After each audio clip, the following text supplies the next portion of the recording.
날씨가 이제 좀 여름 날씨로 가기 시작하는 것 같네요.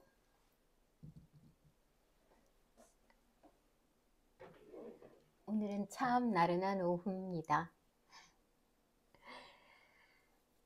안녕하세요. 지니의 소리글방, 지니 임유진 인사드립니다. 네, 저번에 음악 소설집을 소개해드리고 그 안에 그 음악 소설집에 있는 5명의 작가 중에 은희경님의 웨더링을 낭독하기에 앞서 그 작가와의 인터뷰 부분을 낭독하고 소개해 드렸었죠. 바로 이어서 이제 내용 낭독을 이제 올려야 했었는데 문제가 생겼었어요. 뭐냐면 제가 이제 녹화를 했는데 그 낭독된 부분 녹화한 게 날아가 버렸습니다. 몰랐는데 나중에 이제 올리려고 해보니까 없는 거예요, 화면이. 그냥 어떻게 까맣게 다 날아가 버렸더라고요. 이유는 모르겠는데. 그래서 이렇게 다시 녹화를 해서 여러분과 만나고 있습니다. 지금. 물론 이제 녹화 후에 올리는 시간차가 있긴 하겠지만. 그래서 일단 각설하고 자, 빨리 이제 내용을 들어가서 내용 낭독으로 들어가려고 합니다. 아유, 참. 제가 워낙 좀 기계치이기도 하지만 갑작스럽게 이렇게 상황이 이렇게 되면 조금 황당하긴 해요. 다시 또 수고란 걸 해야 하지 않습니까? 다시 또 열심히 또 낭독을 해야 되고. 제가 점심을 많이 먹었더니 좀 더부룩하네요. 자, 이 더부룩함을 열심히 가열차게 낭독을 해서 소화를 빨리 시키도록 하겠습니다. 네. 자, 오늘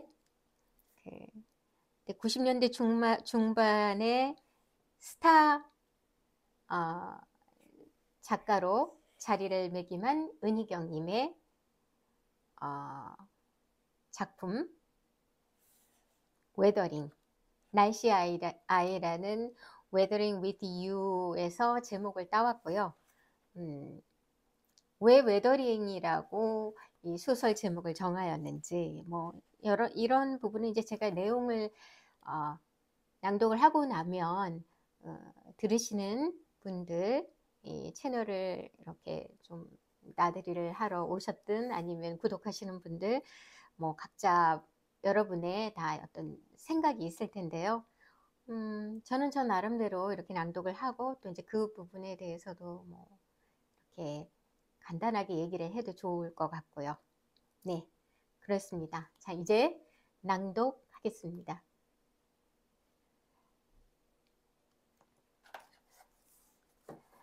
이렇게 꽃 사이에 가려져서 잘 안 보이는 이런 상황으로 편하게 읽도록 하겠습니다.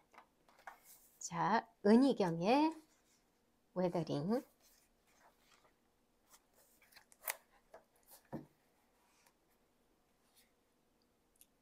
1913년 3월의 어느 날 클리퍼드 백스는 그의 형 아널드 백스와 벨포어 가드너와 함께 여행길에 올랐다. 그들은 마요르카 섬으로 가기 위해 먼저 기차를 탔다. 일행은 벨포어가 초대한 구스타보 홀스트까지 모두 4명이었다. 기차가 출발하자 벨포어는 스페인어 책을 꺼내 읽기 시작했고 아널드는 여행에 필요한 짐을 모두 챙겼는지 생각에 잠겨 있었다. 조용히 차 창밖을 바라보고 있는 구스타프에게 클리퍼드가 먼저 말을 걸었다. 구스타프는 계속되는 공연 일정과 학교 강의에 지쳐 휴식이 필요했다며 초대의 고마움을 표시했는데 그럼에도 이 여행에서 자신이 가장 기대하는 것은 새로운 곡에 대한 영감이라고 덧붙였다. 구스타프가 최근 런던에서 출판된 앨런 리오의 Hooray Astrology를 읽었다고 말하자 그들의 대화는 갑자기 활기를 띠었다. 이 Hooray Astrology라고 나오는데요. 저도 이건 구체적으로는 뭐 잘 모릅니다. 네, 나와 있기로는 뭐 순간 점성술이라고 돼 있는데 이 부분은 한 번 더 찾아봐야지 구체적으로 순간 점성술이 뭔지 알 것 같고요. 아마 여기서는 어쨌든 그 점성술에 관한 음, 얘기로 또 활기를 띠게 된 것 같습니다. 그들이 기차에서 대화를 나누는 장면은 1925년 출간된 클리퍼드 백스의 회고록에 이렇게 적혀 있다. 구스타프 홀스트는 오랫동안 장황하게 이야기했다. 가르나는 눈살을 찌푸렸다. 그러나 우리는 그가 말하는 것을 듣고 있을 수밖에 없었다. 그 책에서 클리퍼드는 구스타프가 별자리점을 보는데 능통했다고 전한다. 구스타프가 점성술을 공부했다는 내용은 그가 딸 이무겐 홀스트에게 보낸 편지에도 등장한다. 편지에서 구스타프는 이렇게 덧붙인다. 원칙적으로 나는 오직 나에게 음악적 영감을 주는 것만 공부한단다. 이 두 가지 기록은 훗날 음악 해설자 앤서니 버튼에 의해 한 문장으로 정리되었다. 홀스트는 대규모의 관현악을 작곡하는 데 어려움을 겪었지만 점성술을 통한 행성의 스케일과 상징의 영감을 받아 비로소 이 곡을 완성할 수 있었다. 구스타프 클리퍼드 일행의 여행에 대한 더 이상의 기록은 없다. 마요르카 섬의 날씨가 매우 좋았으리라는 건 충분히 짐작할 수 있다. 이렇게 구스타프 홀스트의 행성에 대한 관현악고 행성과 관련된 에피소드가 우선 맨 처음에 등장을 합니다. 7월 마지막 주말에도 비는 계속해서 내렸다. 아침에 눈을 뜨자마자 시야에 들어오는 모든 것이 흐렸고 실내 공기는 눅눅했다.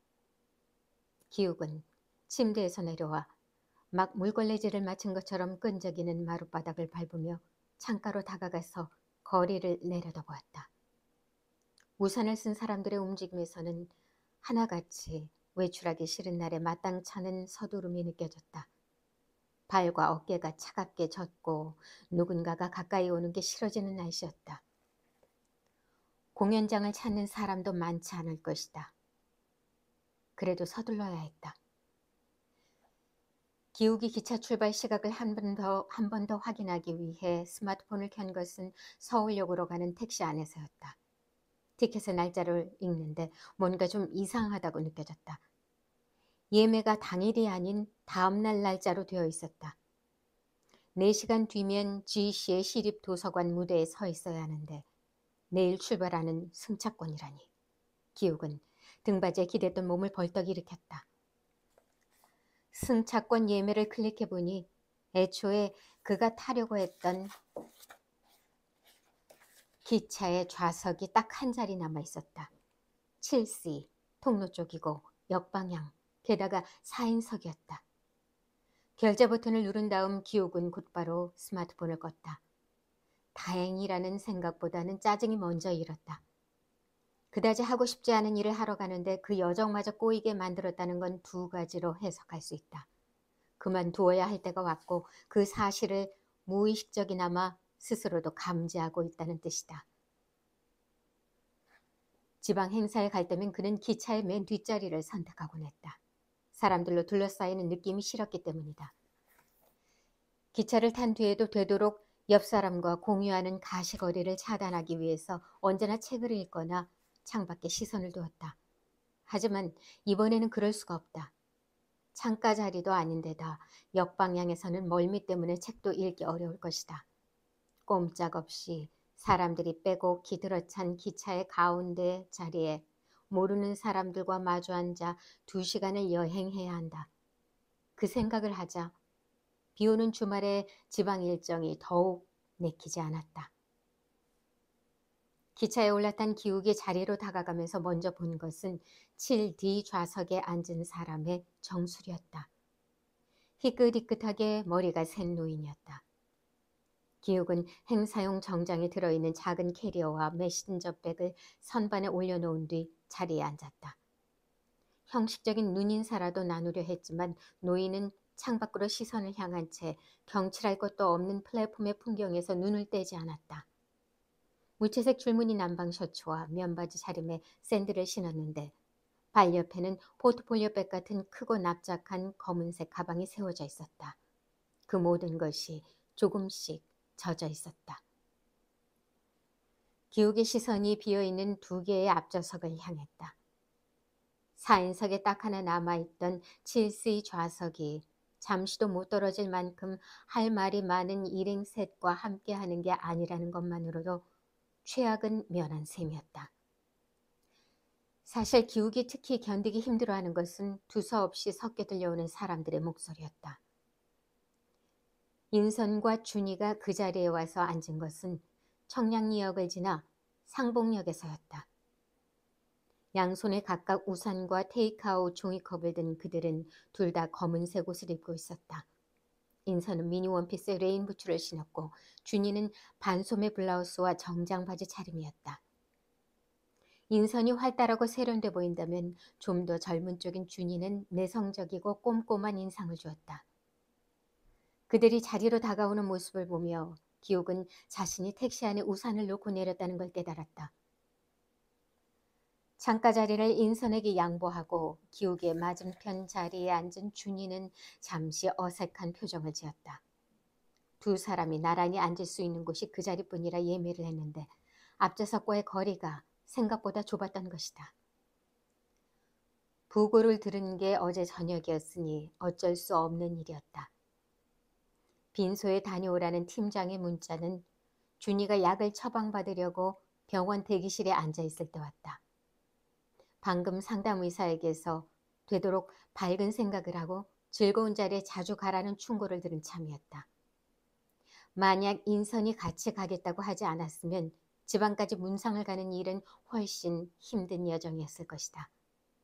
준이는 자기 앞에 탁자를 편 다음 그 위에 종이컵과 숄더백을 올려놓았다. 인선이 종이컵 속에 커피를 홀짝이며 창밖을 보고 있다가 준이 쪽으로 고개를 돌리며 말했다. 1시간 30분이랬지? 네, 가깝죠. 진짜 가깝다. 선배, 한숨 잔다면서요. 커피 마셔서 이제 먹자. 인선은 자기 쪽 탁자를 펴려는 듯 몸을 앞으로 기울였다. 그 바람에 커피를 드는 손이 앞자리 노인을 향해 가까이 다가갔다. 다음 순간 인선은 급히 다리를 끌어당겨 고쳐 앉다가 노인의 발 옆에 세워져 있던 검은 가방을 넘어뜨리고 말았다. 어머, 죄송해요. 인선의 입에서 당황스러운 목소리가 흘러나왔다. 노인은 차창 밖으로부터 시선을 돌리더니 아무런 대꾸 없이 허리를 굽혀서 가방을 들어 올렸다.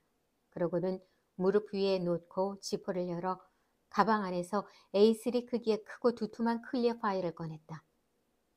노인이 그것을 펼치자 확대 복사한 5선지 악보가 나타났다.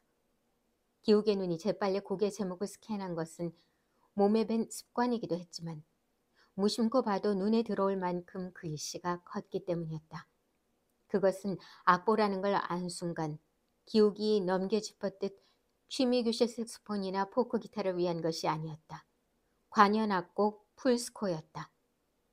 기욱은 노인의 옆 얼굴을 똑바로 살펴보았다.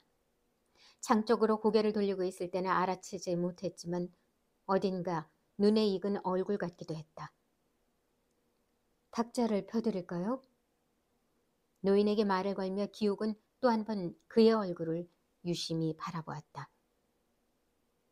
4개의 탁자가 모두 펼쳐지자 마치 회의 테이블처럼 그들을 더욱 가운데로 집중시키는 느낌을 주었다. 노인이 탁자 위에 악보를 올려놓았고 인선과 준이의 눈길도 그곳으로 향했다. 둘 다 속으로 공명을 읽고 있었다. 준이는 생각했다. 여기서 연주를 할 것도 아니고 악보를 펼쳐놓고 어쩌자는 거지? 노인의 파일이 커서 대각선 쪽 탁자 귀퉁이까지 넘어와 자신의 숄더백 끈에 닿는 것도 못마땅했다. 앉아겠다던 인선이 갑자기 등받이에 기대 눈을 감는 걸 본 준이는 곧바로 숄더백 안에서 에어팟을 꺼내 귀에 꽂았다. 그러고는 SNS 접속해서 피드를 올리며 글을 읽기 시작했다. 준이가 팔을 움직일 때마다 손목의 스마트워치 액정에는 그녀의 플레이리스트에 저장돼 있는 K-팝의 제목이 나타났다. 규칙적으로 운동을 기록하고 친구 초대 기능을 이용해 공유도 해보라는 상담의사의 권유로 장만한 스마트워치였지만 준이가 초대한 친구는 아직 한 명도 없었다.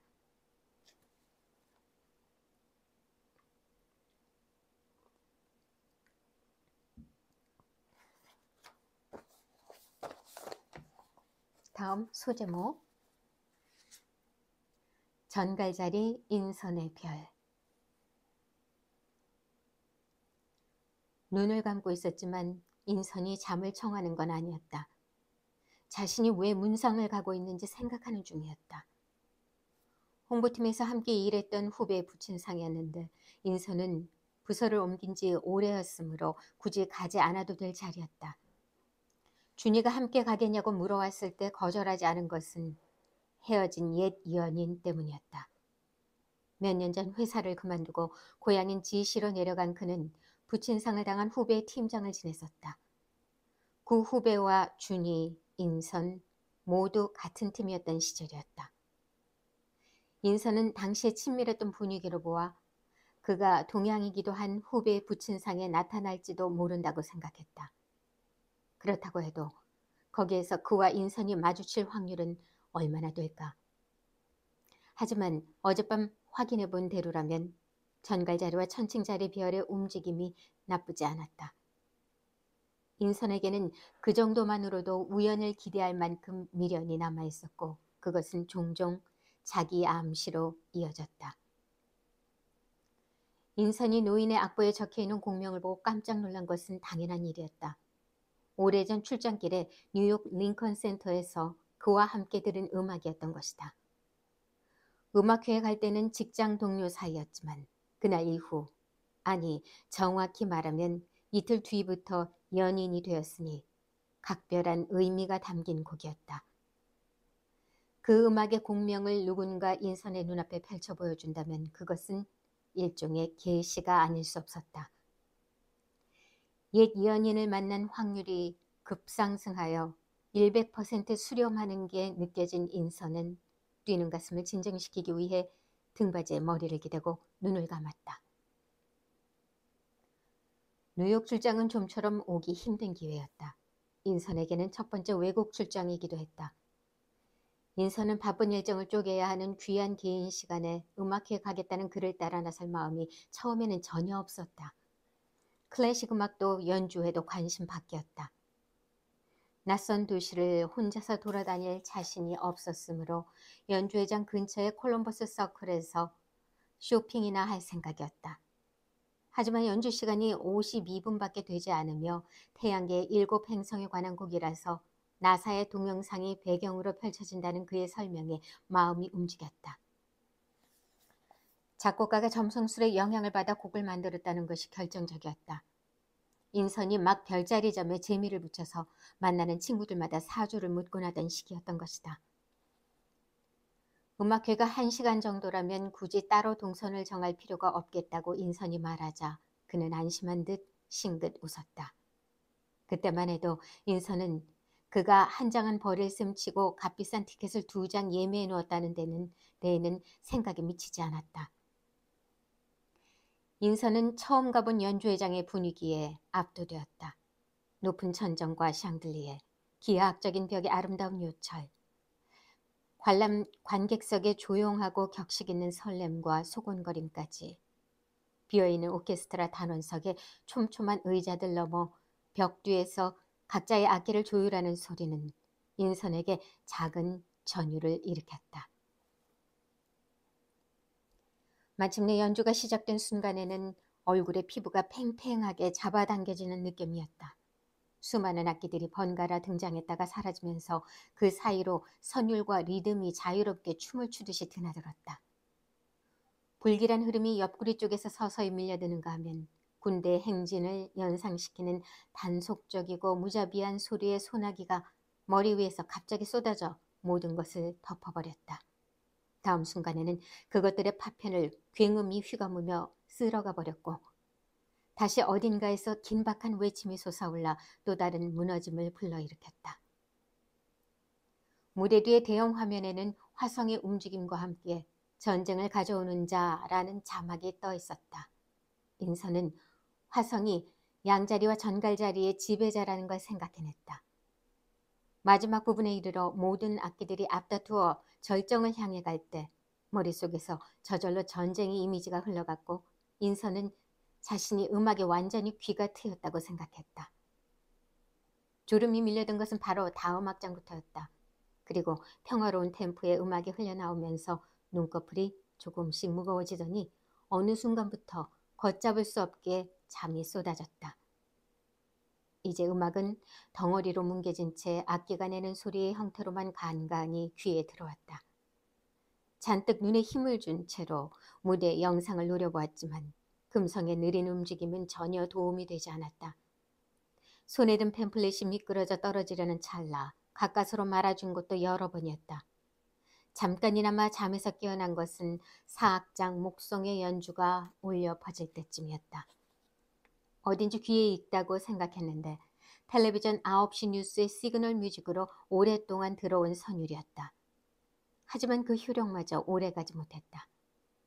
스산한 느낌을 주는 조용한 악장으로 이어지는 다음 순간 인선의 눈꺼풀은 어느샌가 다시 묵직하게 내려앉았다. 인선이 요란한 박수 소리에 놀라 슬그머니 눈을 떴을 때에는 오케스트라 단원들이 모두 일어나 인사를 하고 있었다. 박수는 쉽게 끊일 것 같지 않았다. 마침내 앙코르 곡이 연주되기 시작했는데 영화 스타워즈의 주제곡이었다. 1악장에서 인선이 전쟁을 연상했던 그 부분이었다. 그날 밤 연주회장을 나온 두 사람은 이스트 빌리지의 바에서 취하도록 마셨다.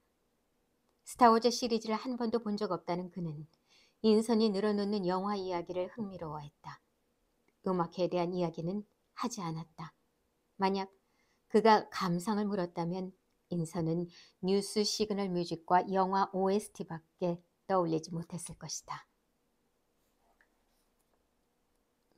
전갈자리 인선의 별에 대한 소제목에 대한 내용, 그 다음은 기욱과 역방향의 시간. 기차가 상봉역을 떠나 양평역에 닿을 때까지 기욱은 느긋한 마음으로 차창 밖의 경치를 바라볼 수 있었다. 창가 자리에 앉은 두 사람이 줄곧 악보를 보거나 눈을 감고 있었고 앞자리의 준이는 스마트폰에서 시선을 떼지 않았기 때문이었다. 익숙하지 않았던 역방향의 움직임에도 얼마 안 가 적응이 되었다. 올바른 진행 방향이 아니라고 생각해 혼란을 일으키던 뇌가 정보를 수정해서 처리하게 된 모양이었다. 달리는 기차의 역방향에서 바라보는 풍경은 빠른 속도로 스쳐 지나가는 게 아니었다. 마치 곁에 있던 것들이 천천히 멀어지는 광경을 한자리에 앉은 채 오랫동안 지켜보는 기분이었다. 가까운 숲과 들판 그리고 먼 산봉우리들은 모두 빗줄기에 감싸 있었다. 창밖 풍경에 눈길을 준 채로 기욱은 이따금 노인의 얼굴을 곁눈으로 슬쩍 살펴보았다. 기악을 전공하는 음악대학 학생들은 악기 없이 악보만으로 머릿속에서 연주를 시뮬레이션하곤 한다. 그러나 노인의 악보는 지휘자용 풀스코어라서 독보가 간단한 일은 아니었다. 물론 기욱에게는 익숙한 일이었다. 찾아가는 클래식 음악회의 기획사에서 보내온 행사 대본에 기욱은 진행자이자 음악 해설가라고 적혀 있었지만 자신이 훗날 연주자들을 소개하고 곡을 해설하는 진행자로 불릴 거라고 생각했던 클래식 전공자는 아무도 없을 것이다. 기욱이 처음 클래식 음악에 매료된 것은 중학교 1학년 음악 시간 때였다. 서울 학교에서 전구는 중년의 음악 교사가 매번 음악 감상으로 수업을 대신했던 것이다. 음악 교사는 불만이 많고 신경질적이었다. 전에 근무하던 학교에서 고액 레슨으로 문제를 일으켰다든가 가족이 의료사고를 당해 소송 중이라는 등 여러 소문이 돌았다. 원치 않은 지방 근무를 하게 된 데다 가족과도 사이가 나빠져 혼자 지내는 것은 확실했다. 음악교사는 스트라빈스키나 슈엔베르커 같은 이름에 아무런 반응을 보이지 않는 중학생들을 무식한 촌것들이라고 통칭하는가 하면, 음악실 피아노에 에나멜 뚜껑에 물걸레 자국을 남겼다며 청소 당번에 뺨을 때리기도 했다. 그러더니 언젠가부터 무식한 촌것들을 가르치는 일이 무의미하다고 여겼는지 수업 시간이면 한 손에 지시봉을, 다른 한 손에는 크고 묵직한 포터블 CD 플레이어를 들고 나타났다. 칠판에 작곡가와 공명을 휘갈겨 적은 다음 음악을 틀어놓고는 의자에 앉아 짜증스러운 얼굴로 교환 작성이나 출석부 정리 같은 잡무를 처리하곤 했다. 자리를 비울 때도 많았는데 그런 날은 수업 시간이 끝날 즈음 뒷문으로 들어와서 음악에 집중하지 않은 아이들의 등짝을 지시봉으로 내리쳤다. 아이들은 당연히 그를 싫어했다. 기욱은 예외였다. 그는 까다롭고 변덕스러운 음악교사에게서 예술이 가진 예민함과 괴팍함을 보았고, 그의 폭력성까지도 자신이 막 눈뜨게 된 클래식 음악의 권위에 포함시켰다. 지리한 장마가 이어지던 어느 여름이었다. 그날도 음악교사는 지시봉과 CD 플레이어를 양손에 들고 교실로 들어왔다. 그런데 칠판에 구스타프 홀스트의 행성이라고 적은 다음 분필을 든 채 잠시 서 있더니 무슨 생각에서인지 곡에 대해 설명을 하기 시작했다. 먼저 7개의 악장이 붙어있는 태양계 행성의 이름을 하나씩 칠판에 적었다. 그 행성들의 신화적 상징에 작곡가가 생각하는 인생이 요약돼 있다는 것이었다. 현악 오보를 비롯해서 목관과 금관, 타악기가 총출동하고 하프와 첼레스타까지 등장하는 대규모 악기 편성이라며 호른이 6대나 나오니 소리를 잘 들어보라는 말까지 덧붙였다. 사악장 목성의 선율이 흐르고 있을 때였다. 손목시계로 시간을 확인한 음악교사는 그 악장이 끝나기를 기다려 CD 플레이어의 스톱 버튼을 눌렀다. 기욱은 전곡을 다 듣기에는 시간이 모자랐기 때문이라고 짐작했다. 음악교사가 천천히 자신의 자리로 다가오는 데에도 별다른 긴장을 느끼지 않았다. 네가 반장이지? 걸음을 멈춘 음악교사가 손가락을 위로 까딱거려 기욱을 일으켜 세웠을 때야 비로소 평소의 음악 시간과는 뭔가 다르다는 생각이 머리를 스쳐갔다. 음악교사가 기욱의 눈을 똑바로 바라보며 말했다.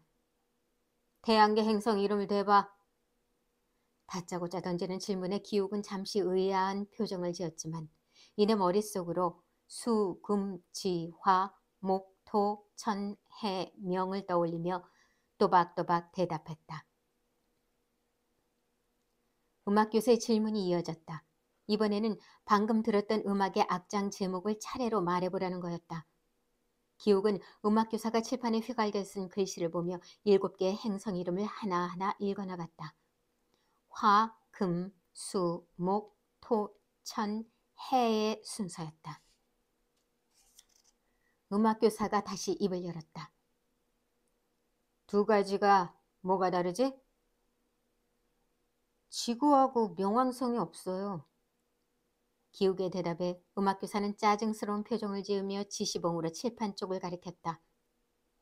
그건 저기 다 적혀 있고, 그래서 그게 왜 빠졌는지 묻는 거잖아. 네, 점성술에서 영감을 받았기 때문에 지구에서 보이는 행성을 가까운 순서대로 배치했다고 하셨습니다. 등 뒤에서 식은땀이 흘렀지만 기욱은 음악교사가 했던 설명을 모두 기억하고 있었다. 그럼 명왕성 왜 빠졌어? 그게 지구에서 안 보이던가? 그건 말씀을 안 해주셨어. 내가 말 안 했다고? 음악교사가 눈을 가늘게 뜨고 기욱을 바라보았다. 1914년에 작곡을 시작했다는 말을 내가 안 했다는 거지? 아니요, 하셨어요. 기욱의 목소리는 결국 떨려 나왔다. 지시봉으로 기욱의 책상을 탁탁 두드리며 음악교사가 말을 이었다. 명왕성은 1930년에 발견됐어. 이 곡을 작곡할 때는 아직 없었지. 발견을 못했으면 있는 것도 없는 거야. 알겠어? 과학은 불변의 진리가 아니야. 그 당시 살았던 과학자들이 알아낸 데까지를 뜻하는 거라고. 음악교사는 교탁으로 돌아가 그 위에 놓여있던 빛바랜 음악 CD의 케이스를 집어들었다. 그러고는 기욱을 향해 앞면을 들어 보였다. 이거 읽어봐. 네? CD 케이스에 적혀있는 글자를 읽기에는 거리가 너무 멀었지만 음악교사는 그런 사실을 전혀 고려하지 않은 듯했다. 혹성, 여기 행성이 아니라고 혹성이라고 적혀있지? 왜 그런 것 같아? 모르겠습니다. 일본식 용어 아니야. 일본식. 구라, 간지, 너희들 입에 달고 사는 그런 거 말이야. 국민학교를 입학해서 초등학교 졸업한 자식들 그걸 몰라? 칠판 받침대에서 분필 한 개를 집어든 다음 음악교사는 다시 학생들을 천천히 훑어보았다.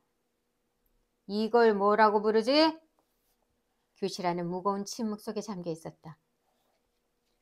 하루 종일 그치지 않고 내리던 빗소리만이 어둑한 실내를 가득 채우면서 음악교사의 목소리에 집중력을 실어주었다. 나는 이걸 백묵이라고 배웠어. 저건 칠판이 아니라 흙판이고. 무슨 뜻인지 알겠냐? 음악교사가 결국 손가락 사이에 끼고 있던 분필을 부러뜨린 순간 교실 안은 숨소리 하나 들리지 않았다. 언어도 마찬가지야. 사용할 당시에만 맞는 말이고 결국은 변하게 돼 있어. 맞았던 답이 틀려지는 거지. 명심해라. 세상에 변하지 않는 건 음악뿐이야. 기욱은 그때까지도 자리에 그대로 서 있었다. 다시 자신의 앞으로 다가오는 음악교사를 바라보며 다리가 후들거리는 걸 느꼈는데 다음 순간 무언가 갈라지는 소리와 함께 눈앞에서 불꽃이 일었고 뺨이 갑자기 감각을 잃은 듯 싶더니 무거운 동통의 얼굴을 덮었다. 수업 끝났어. 반장, 구령 안 붙여? 음악교사의 목소리는 평소보다 나직하고 덤덤했다. 그 말을 끝으로 음악교사는 기욱이 잠겨있는 목소리를 채 가다듬기도 전에 몸을 돌리더니 CD 플레이어를 집어든 다음 문을 열고 교실을 나갔다. 붉은 손자국과 함께 부어올랐던 기욱의 뺨은 얼마 안가 가라앉았지만 왜 음악교사가 그 시간에 자신을 표적으로 삼았는지에 대한 의문은 오랫동안 사라지지 않았다. 끝내 답을 알아내지는 못했다. 자신의 질문에 모범 답안을 말할 만한 상대를 고른 것일까? 정답은 변하지만 음악만은 변하지 않는다는 말을 하기 위해서? 하지만 시간이 지날수록 그보다는 세상에 너무 많은 것이 변해버린 데 대해 무슨 말이든 하지 않고는 견딜 수 없었던 거라는 쪽으로 생각이 기울었다. 그날 기욱이 가까이에서 들었던 음악교사의 목소리와 어조에는 화가 났다기보다 무력한 슬픔의 분위기가 있었다.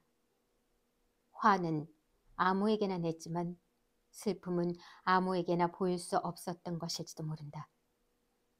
그게 왜 자신이었는지 기욱은 그것을 알아내지 못한 거였다. 음악교사의 목소리와 어조에는 화가 났다기보다 무력한 슬픔의 분위기가 있었다. 화는 아무에게나 냈지만 슬픔은 아무에게나 보일 수 없었던 것일지도 모른다.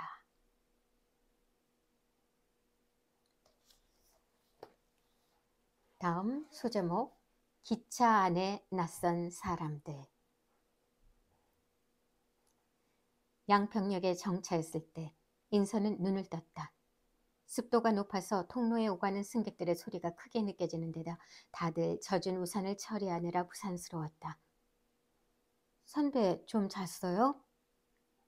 귀에서 에어팟을 빼며 준이가 물었다. 좀. 준이는 곧바로 자신의 스마트폰을 켜서 액정을 몇 번 누르더니 인선의 눈앞으로 가져갔다. 선배가 말했던 브루어리가 여기죠? 12시 오픈이네. 점심도 먹고 거기로 먼저 갈까요? 인선은 고개를 끄덕였다. 인선이 빈소에 가기 전에 지시 관광객들의 단골 코스인 브루어리나 커피숍에 들러보자고 말한 것은 여행 기분을 내기 위해서가 아니었다. 옛 연인이 이른 시간에 문상을 갈 것 같지 않았기 때문이었다. 선배, 근데 준이가 다시 스마트폰을 가져가 메모장에 글자를 입력한 다음 인선 쪽으로 내밀었다. 저 할아버지 뭐죠? 20분째 저러고 있어요. 인선을 맞은편 자리 노인의 숙인 정수리 아래 펼쳐진 악보를 내려다보았다. 인선의 자리에서 제목이 잘 보였는데 사막장 수성, 메신저라는 글자가 똑바로 눈에 들어왔다. 옛 연인과의 추억에 담긴 음악의 악보를 펼쳐 보이는 노인과 날개 달린 전령, 인선에게 그것은 의미심장한 조합으로 여겨졌다. 인선이 노인에게 말을 건넸다. 음악 좋아하시나 봐요. 조심스럽고 상냥한 말투였다. 악보에서 천천히 눈을 뗀 노인은 인선을 향해 무뚝뚝하게 대꾸했다. 네. 그렇게 악보를 보시면 머릿속에 음악이 떠오르세요? 그렇죠. 노인의 대답에 인선과 준이의 시선이 짧게 마주쳤다. 노인의 얼굴에 귀찮아하는 기색이 역력했으므로 인선은 변명하듯 다시 말했다.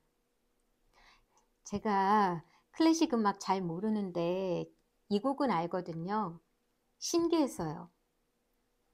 노인이 인선을 똑바로 바라보았다. 그래요?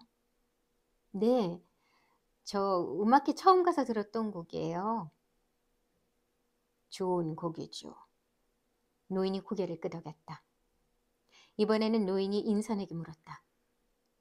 누구 지휘로 들으셨어요? 네? 악기라는 게 살아있는 물건이다 보니 연주도 그렇지만 특히 지휘자에 따라 소리가 다르니까요.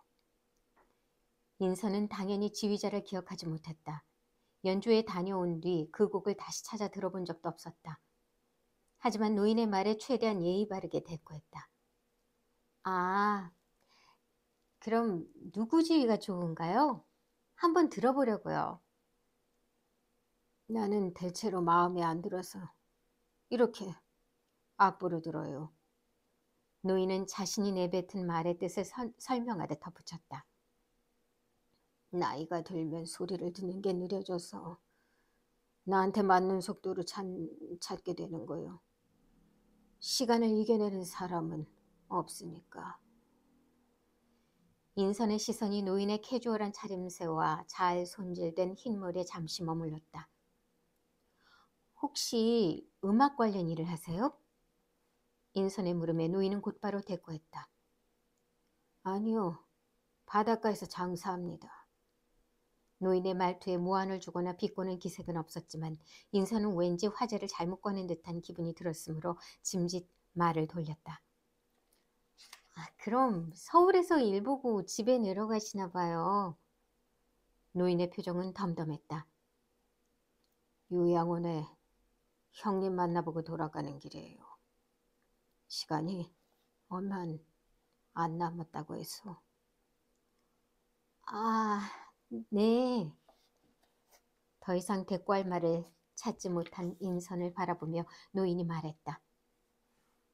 나는 이 곡을 그 형님 방에서 처음 들었어요. 둘째 형인데 평생 병과 음악을 끼고 살았죠. 노인은 익숙한 손길로 탁자 위 악보를 몇 장 넘겨서 다음 악장을 펼쳤다. 이 4악장이 형님이 제일 좋아하는 파트예요. 수술실에 들어갈 때도 이걸 틀어달라고 했지. 마지막일 것 같아서 내가 이번에 헤드폰을 가져가 들려줬는데 별 반응은 없더라고요. 노인의 말투는 담담했지만 말을 마친 뒤 다시 악보를 향해 고개를 돌리는 모습에는 마치 더 이상 음악 감상을 방해하지 말라고 주의를 주는 듯한 단호함이 있었다.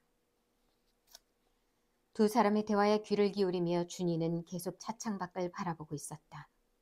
인선과 노인이 마주 앉은 사이에 빈틈에 만들어진 그 풍경이 뜻밖에도 아름다워서 눈을 뗄 수가 없었다. 마치 초록을 배경으로 끊임없이 나타났다 사라지는 빗물의 질주 같았다. 노인이 요양원의 형을 마지막으로 만나고 돌아가는 길이라고 말했을 때 준이는 불현듯 자신이 문상을 가고 있다는 걸 깨달았다. 친한 동료의 아버지일 뿐 얼굴도 모르는 고인의 죽음에 대해서는 별다른 실감이 없었다.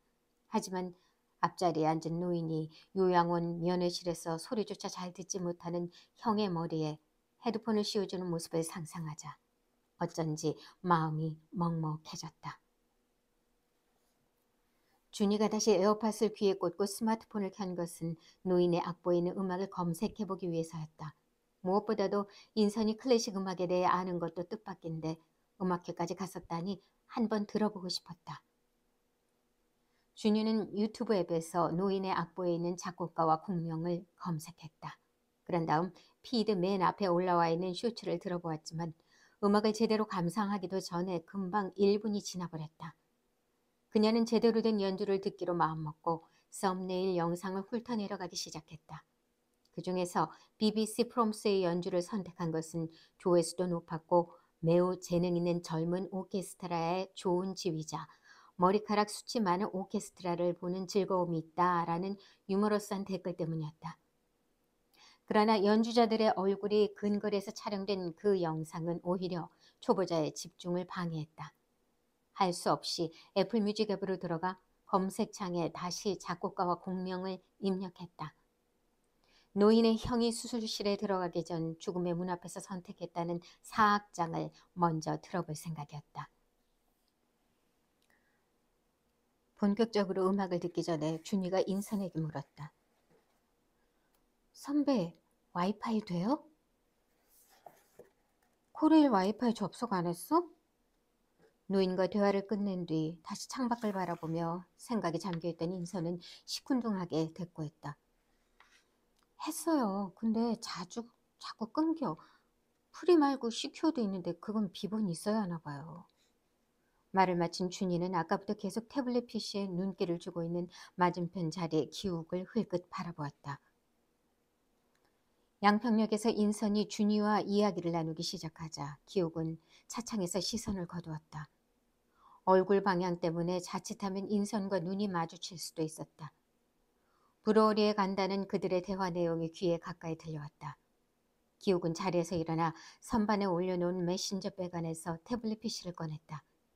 기획사에서 보내온 찾아가는 클래식 음악회 행사의 대본을 체크하는 일은 현장으로 향하는 기차 안에서 하는 편이 가장 효율적이었다. 그러나 첨부 파일을 열어본 기욱의 입에서는 짧은 한숨이 새어나왔다. 기욱이 보냈던 기획안이 대폭 수정된 대본이었다. 인터넷 포털이나 나무 위키 같은 데에 올라와 있는 잘못된 정보를 복사해 붙인 그러한 자료의 나열이었고 악기 이름조차 틀려 있었다. 기획사 측에서 기획안을 검토한 뒤 수정을 요구했을 때 기욱은 응하지 않았다. 보컬리자가 대중 행사에 친숙하지 않은 주제인 건 사실이었다. 가사가 없는 성악곡이라 발성 연습 같은 느낌만 줄 수도 있었다. 그러나 라흐마니노프가 소프라노와 테너를 위한 독창곡 로망스를 작곡할 때 마지막 곡을 보컬리제로 만든 데는 의미가 있었다. 그는 13개의 곡에 러시아 낭만주의 시를 가사로 붙였지만 마지막 곡만은 가사 없이 성악가가 모음 중 하나를 택해 부르도록 작곡했다. 그 곡이 여러 악기로 편곡돼 14개 곡 중 가장 많이 연주된다는 건 음악적으로 충분히 흥미로운 주제였다. 하지만 기획사는 끝내 그 부분을 뺀 채로 대중적인 곡들 위주로 원고를 다시 만들었고 그 결과가 오류투성이 대본이었다. 기획사의 탄만은 아니었다. 아무도 자본과 소비자를 불편하게 만들고 싶어하지 않기 때문이었다. 문화는 소비와 장식을 위한 상품이었으므로 뛰어넘어야 할 고통이나 고정관념을 거스르는 질문은 처음부터 차단되었다. 대중을 위해 가공된 연성 소비재가 유행에 따라 만들어지고 폐기되는 분위기에서 본격적으로 독창적인 시도를 하는 정교한 예술은 점점 환영받지 못하게 되었다. 기욱은 자신이 기차표를 잘못 예약했던 걸 떠올렸다. 예술 낭인이라는 자조적인 말이 스쳐갔지만 자신이 그런 기류에 적응하지 못한다는 건 어쩔 수 없는 사실이었다.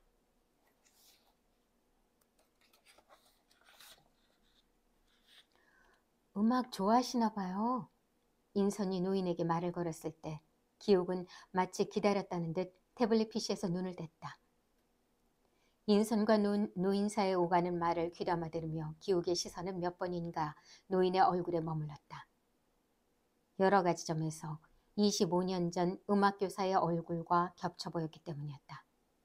기욱이 뺨을 때린 이후에도 음악교사는 여전히 수업 시간마다 지시본과 포터블 CD 플레이어를 들고 들어와 음악을 들곤 했는데 작곡가나 곡에 대해 설명하는 일은 더 이상 없었다. 다음 해에는 건강이 안 좋다며 시골의 읍단위 학교의 자원에 전근을 가버렸다. 그 뒤로는 만난 적이 없고 아무런 소식도 듣지 못했다.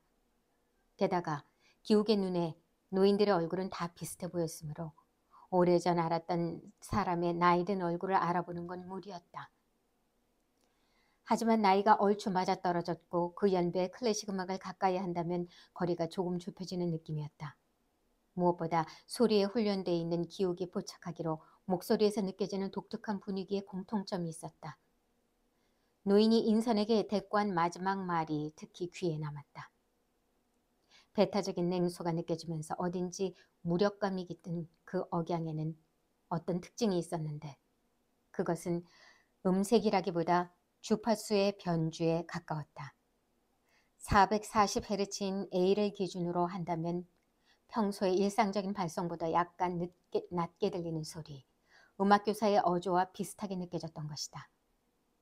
노인이 음악 관련 일을 하지 않는다고 잘라 말했지만 그것은 정년퇴직을 했다는 뜻일 수도 있었다. 음악을 전공하고 또 직업으로 삼으면서 기욱에게는 이따금 그를 떠올리는 순간들이 있었다.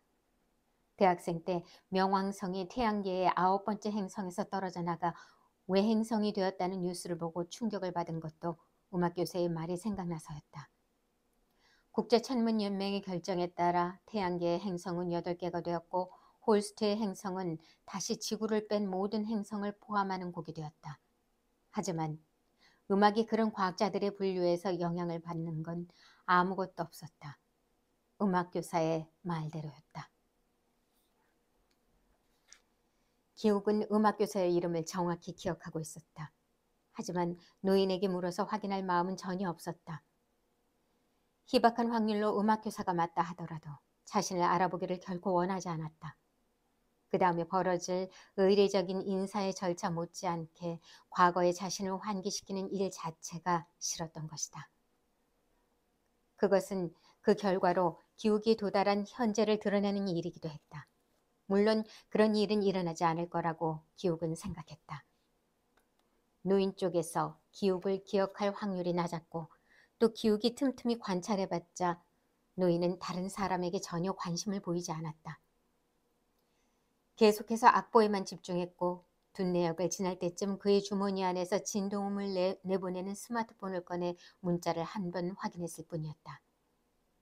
노인은 문자를 조금 오래 바라보는 듯 했지만 이내 스마트폰을 주머니에 넣고 다시 시선을 악보로 가져갔다.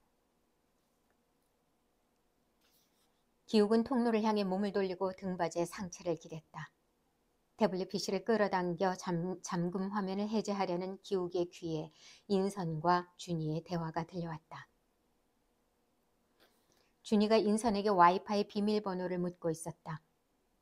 기욱이 고개를 들자 곧바로 준이와 눈이 마주쳤다. 와이파이 철자를 그대로 치시면 돼요. 노인의 주의를 끌고 싶지 않았기 때문에 기욱의 목소리는 작고 낮았다.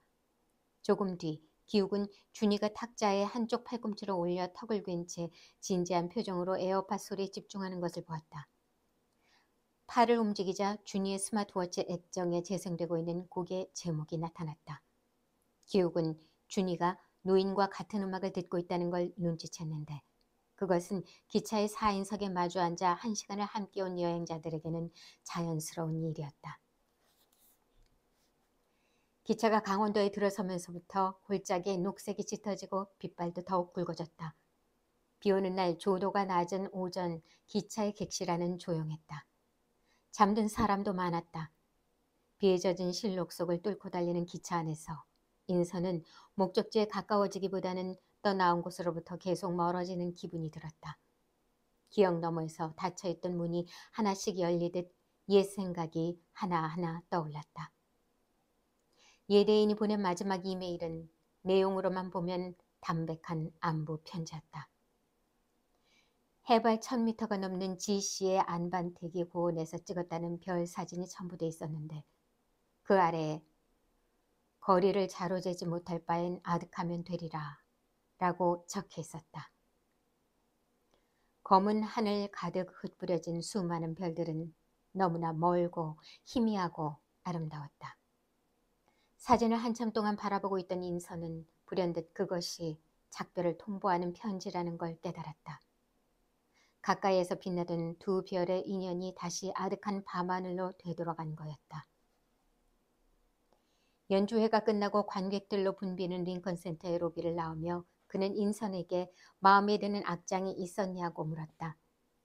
목성이라고 대답하자 잠시 주변을 두리번거리더니 인선을 어떤 장소로 이끌었다. 출입문 앞에 세워진 천체망원경 앞이었다. 그러고 보니 그곳에는 여러 개의 천체망원경이 가로로 쭉 늘어서 있었다. 제각기 조금 전 연주되었던 곡의 악장인 행성의 이름이 적힌 팻말과 함께였다. 망원경들은 행성이 잘 보이는 각도로 조정돼 있었는데 직접 별을 바라봄으로써 음악의 여운과 우주의 신비를 함께 느껴보는 이벤트인 모양이었다. 목성 앞에 줄이 가장 긴 이유는 사악장이 인기가 있어서일 거라는 그의 말에 인선은 목성의 지배를 받는 사수자리와 물고기 자리 사람들이 즉흥적이고 낙천적이라는 생각을 떠올렸다. 목성 쪽의 줄이 좀처럼 줄어들지 않았으므로 그들은 가까이에 있는 화성 망원경으로 자리를 옮겼다. 마침내 차례가 되었을 때 망원경 렌즈를 통해 본 작은 화성은 붉은 빛을 띠고 있었다. 망원경 옆에 서서 초점을 맞춰주던 남자가 말했다. 이 시간엔 좀 희미해요. 더 잘 보고 싶으면 모레 밤 9시에 하이라인 파크로 오세요. 우리가 매주 화요일에 그곳에서 별을 보거든요. 인선은 남자가 입고 있는 티셔츠에 프린트된 별 관측 동호회라는 글씨를 읽으며 고개를 끄덕였다. 하지만 그 시각이면 그들은 인천행 비행기에서 안전벨트를 매고 있을 것이다. 그들은 하이라인 파크에서 별을 보지 못하는 아쉬움을 달래기 위해 출장 후 처음으로 함께 술을 마셨다. 이야기를 하는 쪽은 주로 인선이었다. 스타워즈 시리즈에서 시작된 인선의 별 이야기는 별자리점으로 이어졌다. 인선은 그의 생일을 물어 별자리를 알아냈다. 금성이 지배하는 별자리네요. 인선이 말했다. 천칭자리는 출세나 성공에는 관심이 없고 자신이 잘하고 갈망하는 일에 더 집중해요. 복잡한 걸 싫어하고 싸움을 피하기 때문에 발전이 별로 없고 또 내사를 대충 평화롭게 얼버무리려 해서 애인으로는 좀 심심하죠. 속이 터지거나. 아닐거려. 그가 웃으며 대꾸했다. 자신이 팀원들을 몰아붙이는 엄격한 팀장인 걸 모르냐며 점괘가 전혀 안 맞다는 거였다. 그러는 인선의 별자리를 물었다. 인선은 화성의 지배를 받는 전갈자리였다. 화성은 비겁한 평화보다는 용기 있는 승부를 원하며 현실에 안주하지 않고 발전을 도모하는 힘과 의지의 상징이다. 인선은 그런 말은 하지 않았다. 대신 전갈자리는 연애를 할 때 상대가 자신을 좋아한다는 확신이 있어야만 문을 연다고 말하며 자신의 잔을 들어 그의 술잔에 부딪혔다.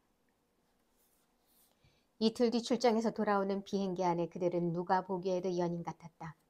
그때에는 화성과 금성 사이에 지구라는 현실 세계가 끼어 있다는 게 대수롭지 않아 보였다. 하지만 인선이 부서를 옮겨가며 사내 연애라는 난관을 뚫어보려고 한 데 비해 그의 속도와 주기는 너무 느렸다. 두 사람의 거리는 조금씩 멀어졌다. 맞은편 노인의 말처럼 사람은 결국 시간의 풍화를 이겨내지 못한다. 인선은 처음으로 기차에 탄 것을 후회했다. 구스타프는 고민에 빠졌다. 그는 유곽장 천왕성을 금관악기의 위압적인 포효로 시작했다. 마법사의 테마인 만큼 그의 주문이 소용돌이를 일으키며 광활한 우주로 퍼져나가는 듯한 스케일을 표현하고 싶었기 때문이었다. 그 다음에 오는 해왕성의 주조는 필연적으로 소멸이어야 했다. 전쟁이 일어난 다음에야 평화를 소중하게 받아들이고 흔연한 쾌락 다음에는 곧바로 늙음이 찾아들며 초자연적인 상상력을 통해서만 비로소 납득이 되는 존재의 소멸. 그것이 구스타프가 생각하는 인생의 궤적이었다. 그리고 소멸은 탄생을 표현하는 것보다 훨씬 어려웠다. 구스타프는 먼저 곡 전체에 피아니시모를 붙였다. 하프가 바다의 움직임을 담고 첼레스타의 아르페지오가 신비로움을 표현할 것이다. 현악기에 낮은 음이 깔리고 마치 어떤 운명의 전조처럼 금관악기와 목관악기가 느리게 음을 주고받는 순간 멀리에서 여성 합창단의 목소리가 들려온다. 그것은 가사가 없이 목소리로만 노래하는 보컬리즈여야 한다. 구스타프의 펜이 빠르게 악보 위에서 움직였다. 합창단은 무대 뒤에 대기실에 있어야 한다. 대기실의 문은 합창이 시작될 때 열리며 곡이 끝나는 마지막 순간에 조용하고 느리게 닫힌다. 문 뒤의 코러스라는 구스타프의 시도는 매우 독창적인 것이었다. 그러나 관현악 모음곡 행성의 초연은 그다지 성공을 거두지 못했다. 오래된 잠을 깨우는 일이 저항에 부딪히는 건 충분히 짐작할 만하다.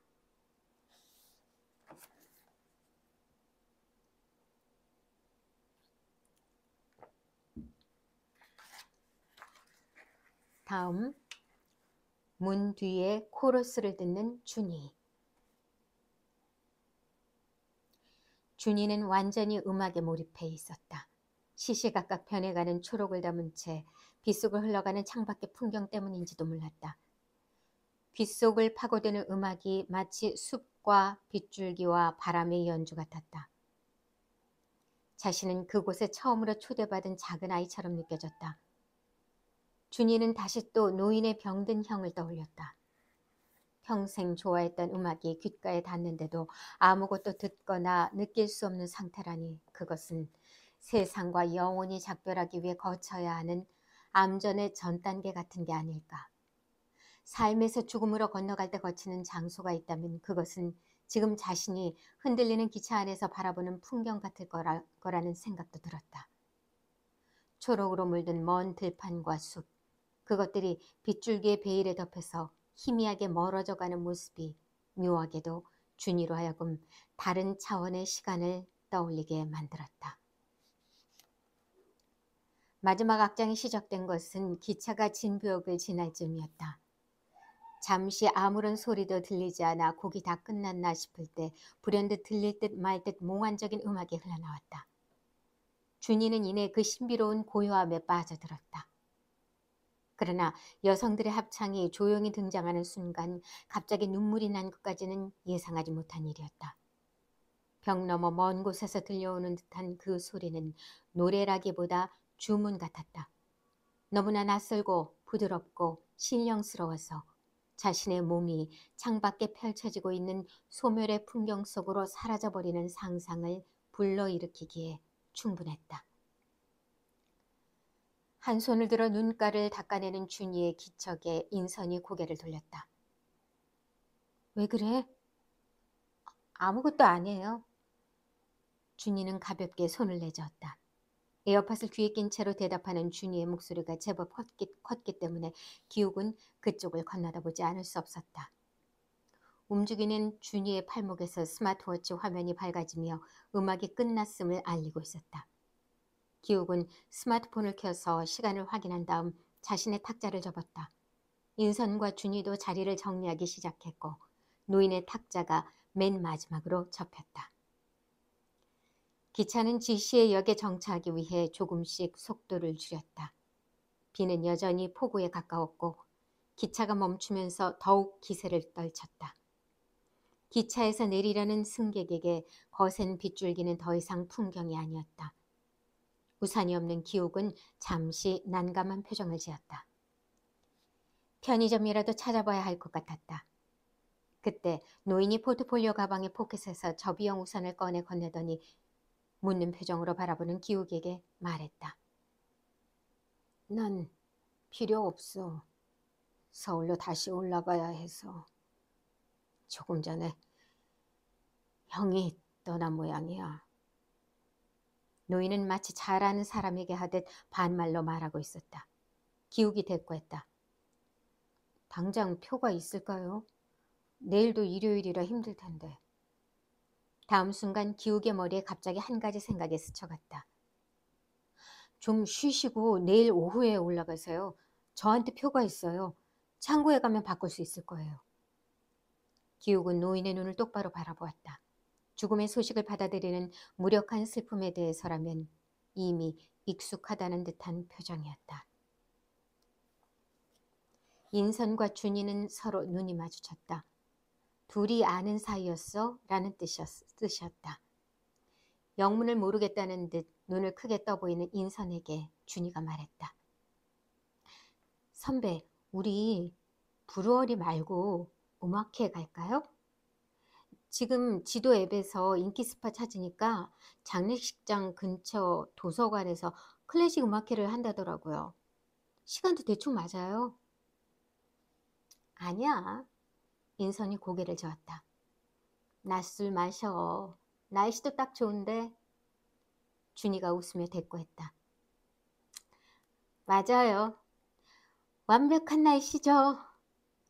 종착역에 도착한 승객들이 긴 잠에서 깨어나 비로소 눈을 뜬 듯 제각기 들뜨고 설레는 표정으로 짐과 우산과 일행을 챙기느라 기차 안은 어수선했다.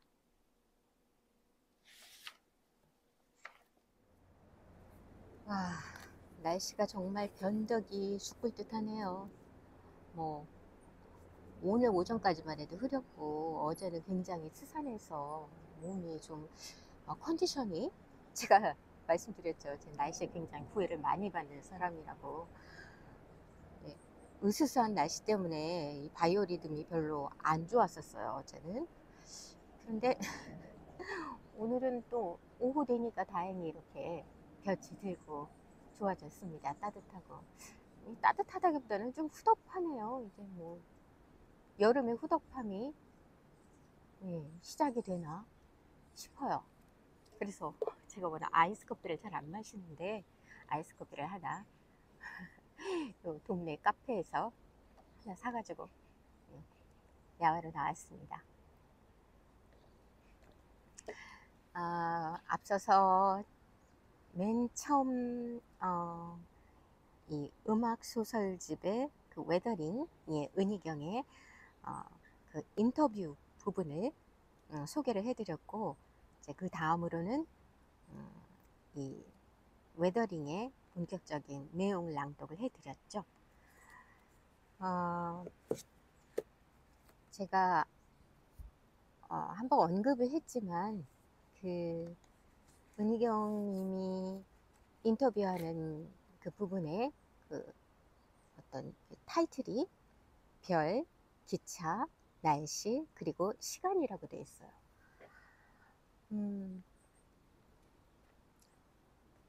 이 네 가지 단어는 나름의 비유가 있겠죠.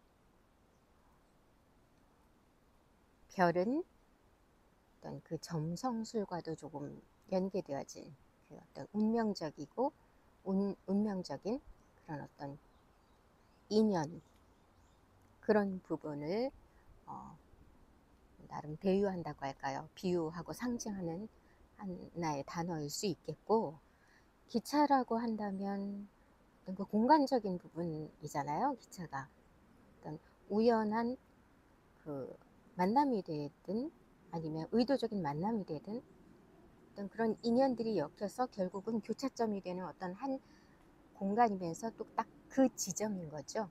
어떤 그 포인트, 인연의 포인트. 그리고 날씨라고 하면은 자연, 환경,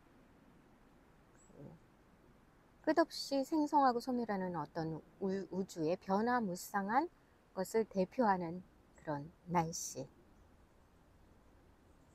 자연이죠. 생선과 소멸의 어떤 그 변화무쌍함을 대표적으로 보여주는 어떤 현상이 날씨이고, 그리고 또 시간이라는 것은 상당히 추상적이지만 그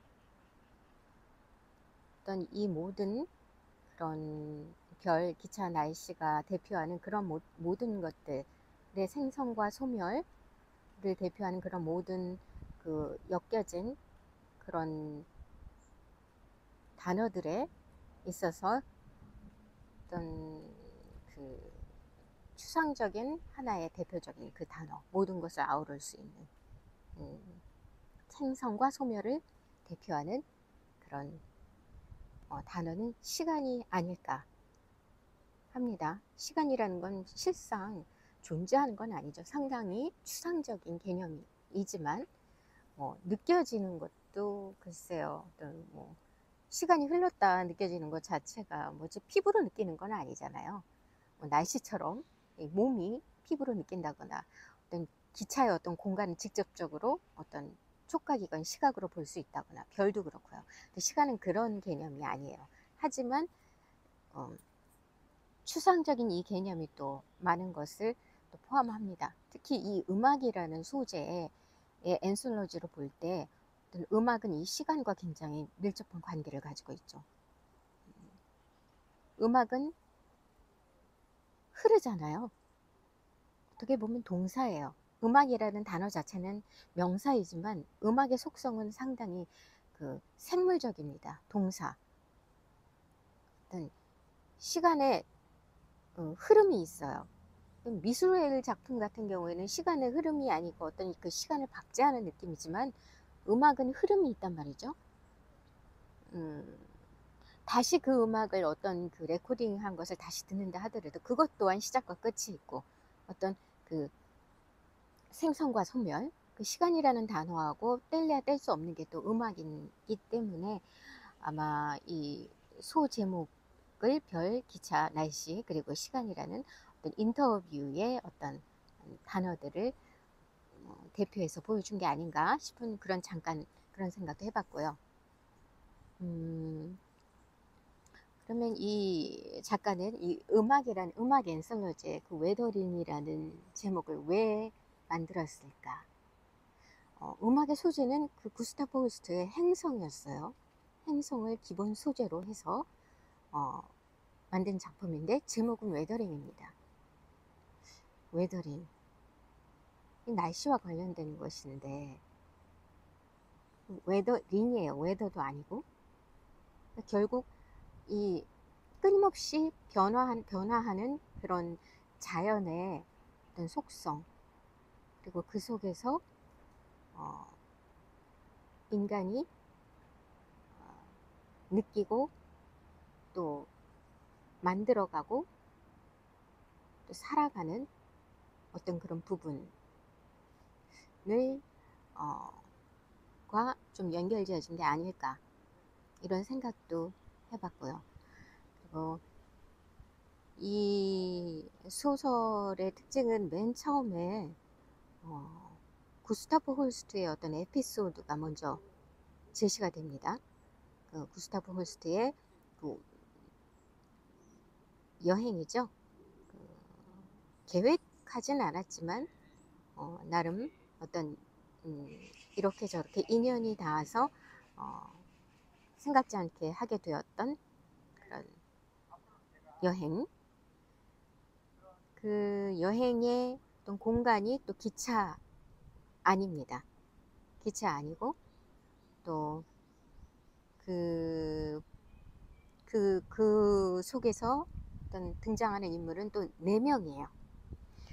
그래서 이것을 제시한 이유가 그 이후에 나오는 어떤 그 소설 속의 인물 또한 기차에서 여기는 정말 우연하게 만나게 되었고 만나게 된 전혀 모르는 어떤 4명의 인물이 또한 구스타프 홀스트의 에피소드와도 연결지어진 거겠죠. 뭔가 대비가 됐건 뭐 비슷한 부분을 찾든 어떤 기본적인 세팅은 비슷합니다. 4명의 사람이 기차라는 여행을 기차 여행이라는 걸 하게 되고 그 속에서 벌어지는 어떤 그런 에피소드, 뭐 큰 사건은 아니지만 그리고 어떤 날씨를 제시를 하죠. 그 구스타프 홀스트의 에피소드의 맨 마지막 부분은 마요르카의 날씨는 분명히 화창했을 것이다 라는 부분이 있고요. 그리고 이 소설의 또 마지막 부분에서는 준이가 인선에게 그 유명한 그런 장소, 나름 핫한 장소에 가서 술을 마시는 대신에 우리 그 도서관에서 열리는 클래식 음악회 가는 게 어떠냐 했을 때 그 인선은 아니야, 그냥 우리 가서 술이나 마시자. 날씨도 더없이 좋다. 술을 마시기에 날씨가 너무 좋다고 얘기를 하죠. 근데 그 날씨는 실상 좋은 날씨가 아니라 비가 내리는 정말 폭우가 거의 쏟아지다시피 한 날씨예요. 하지만 술을 마시기에는 좋은 날씨라고 얘기를 하죠. 일단 서로 대비되는 화창한 날과 비 오는 날. 하지만 날씨가 화창함과 비가 오고 좋지 않은 나름 그게 좀 뭐라고 해야 되나요? 그냥 보편적인 그런 시각에서의 그런 날씨라 할지라도 어떤 사건 속에서의 인물들에게는 각기 다르게 느껴질 수 있다는 것. 날씨라는 것은 그만큼 어떤 사람이냐에 따라서도 변화무쌍하게 인식되어질 수 있다는 것. 그러니까 해석이라는 거죠. 날씨라는 게 어떤 그냥 정해져 있는 그냥 날씨가 맑다 푸르다 이런 거를 뭐 좋다 나쁘다를 떠나서 해석의 문제인 거죠. 그 웨더링 또한 뭐 그런 부분이 아닐까 싶습니다. 그리고 아까는 그 인터뷰에 별, 기차, 날씨 그리고 시간이라는 부분에 있어서의 그 나름의 어떤 비유적인 부분도 얘기를 말씀을 드렸는데 여기에 나오는 4명의 인물이 있습니다. 그 인선, 준이, 그리고 기욱, 노인이 있죠. 여기서 그 인선은 그 사랑이라는 소재를 대표하는 인물입니다. 사랑이라는 거에 집중해 있죠, 인선은. 그래서 그 사랑을 이루는 데 있어서의 어떤 점성술, 그 인연이라는 것, 인연과 사랑이라는 부분에 있어서의 상당히 큰 접점이 있다고 생각을 하고 있습니다. 그리고 이 준이의 경우는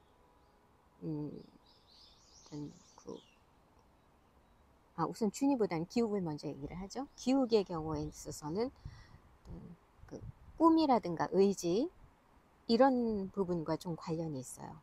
그 과거 그 꿈을 갖게 된, 의지를 갖게 된 어떤 그런 계기와 연관지어서 그 행성이라는 음악이 관련이 돼 있는데 그 기욱을 대표하는 것은 그 의지입니다. 본인의 꿈, 의지. 이것 또한 어떤 그 행성이라는 음악을 통해서 어떤 계기로 시작이 되죠.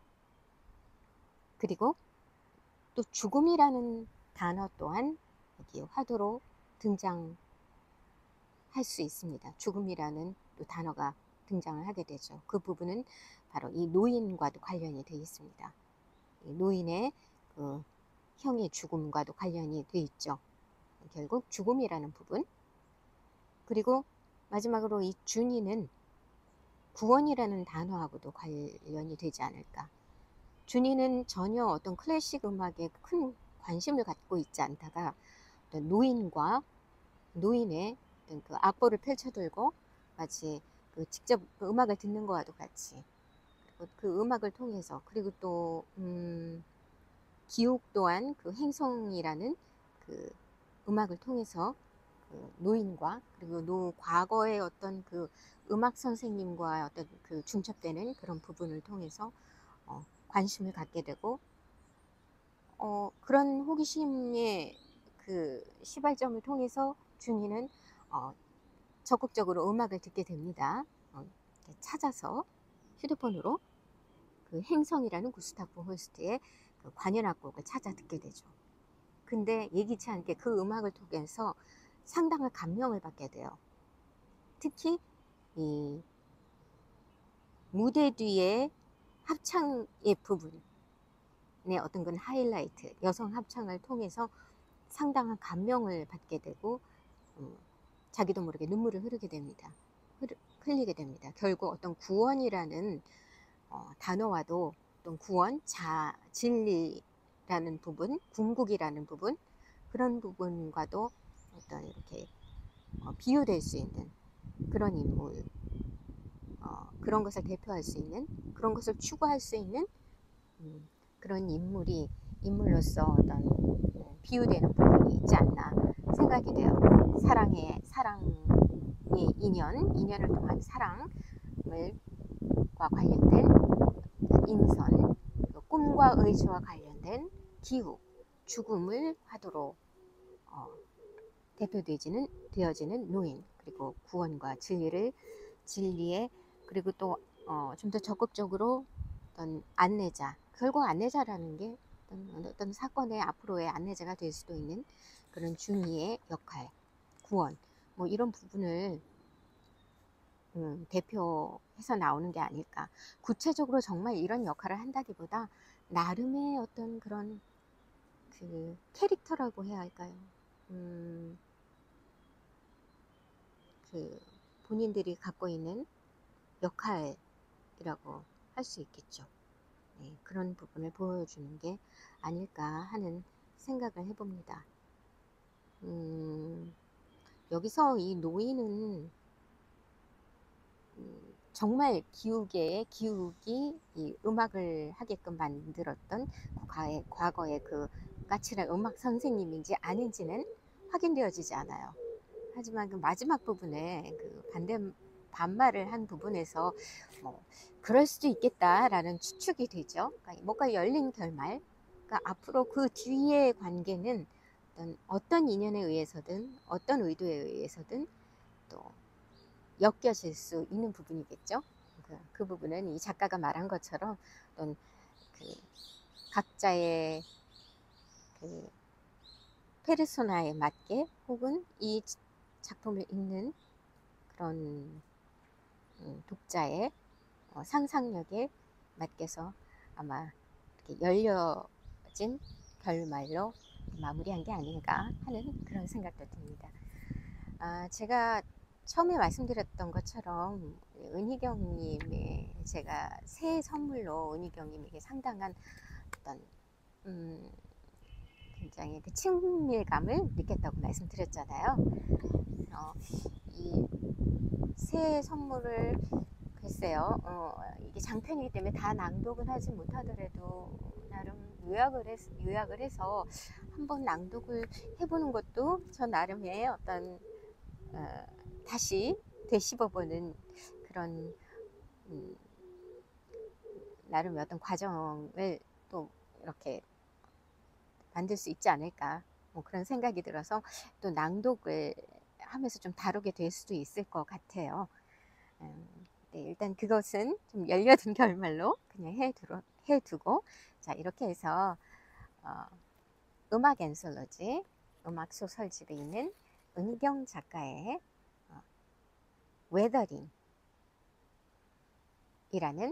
작품을 소개하고 낭독하고 뭐 감상과 더불어 이렇게 여러분과 함께 시간을 나눴습니다. 자, 이렇게 이제 끝났고요. 이제 좀 후덥한 건 가셨네요. 오후 시간이 조금 더 한참 되고 나니까 좀 조금 더 오히려 상쾌해지네요. 기분이 좀 더 좋아지려고 합니다. 이 무슨 저는 정말 날씨에 구애를 많이 받는 사람인 것 같습니다. 자, 여러분도 그 하루가 아침, 점심, 저녁에, 밤에 또 그런 시간의 흐름 속에서 매 시간마다 긍정적인 어떤 해석으로, 긍정적인 그 웨더링으로, 날씨의 해석으로 이렇게 늘 항상 마무리 하시기를 바라면서 이만 마치겠고요. 진이의 소리글방, 진이 임유진이었고요. 그리고 내용이 조금이라도 나름 관심 있는 내용이었다 하셨으면 구독, 좋아요, 알림 설정 부탁드릴게요. 네. 자, 제가 또 나름 서점에도 가보고 뭐 기타 등등 작품을 보면서 늘 제 내키는 대로 작품을 뭐 낭독하고 소개를 하지만 뭐 이렇게 좀 새로운 신간이 될 수도 있고 저번에 했던 것처럼 뭐 오래된 그런 단편이 될 수도 있고 가능하면 빠른 시간 내에 다시 여러분을 찾아뵙도록 할게요. 네, 진의 소리글방 진의 임유진이었습니다. 안녕히 계세요.